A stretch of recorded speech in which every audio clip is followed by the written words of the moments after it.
यार मैं हरदिया दुभ पातर है। यार मैं हरदिया दुभ पातर है।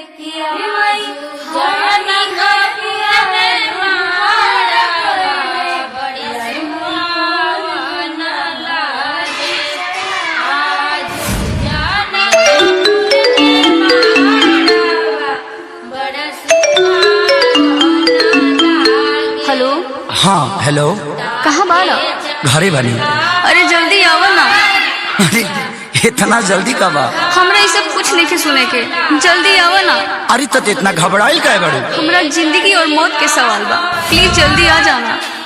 ठीक बा आओ।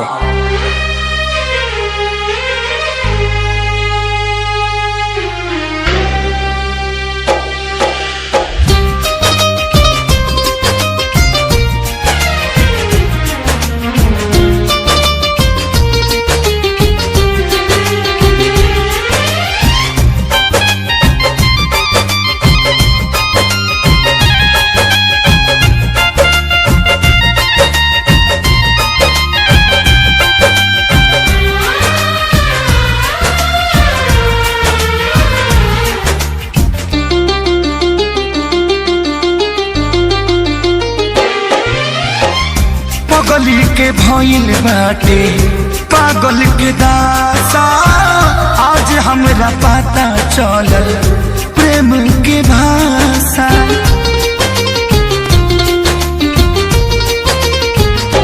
हाँ पगली के भइल बाटे पागल के दासा, आज हमरा पता चलल प्रेम के भाषा। रोते रोते मिले हमसे आयल बड़ी, रोते रोते मिले हमसे आयल बड़ी। हमर जान आज हरदी से लटाइल बड़ी, हमर जाना आज हरदी से लटाइल बड़ी।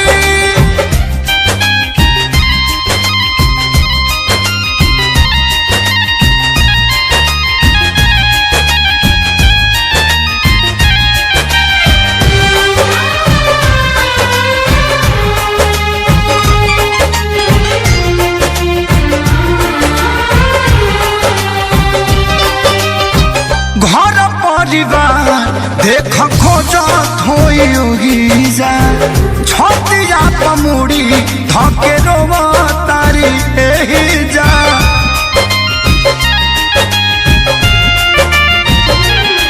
हथवा के मेहंदी मिटावेली इ तो हमरे के समझावेली। अखिया बाल राइल पागा लाइल बड़ी, अखिया बाल राइल पागा लाइल बड़ी। हमर जान आज हरद से लटाइल बड़ी, हमर जान आज हरद से लटाइल बड़ी।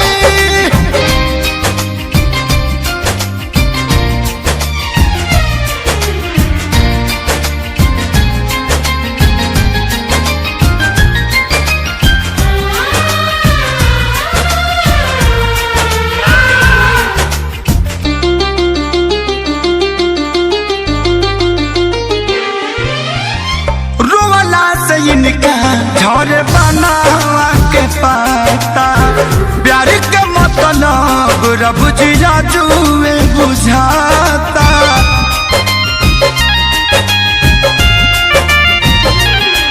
हम इनका से तनिको खफा नहीं थी, काहे की जान बेवफा नहीं थी। अखिलेश के खेसारी खाती भुलायल बड़ी, अखिलेश के खेसारी खाती भुलायल बड़ी। हमर जान आज हरद से लटाइल बड़ी, हमर जान आज हरद से लटाइल बड़ी। ए जान हम तो के छोड़ के ना जाए। सुना, कुर्बानी के नाम ही तो प्यार होला, और प्रेमी से बढ़ के परिवार होला। सबके इज्जत के बात न जान, तोहरा चले के परी। चल।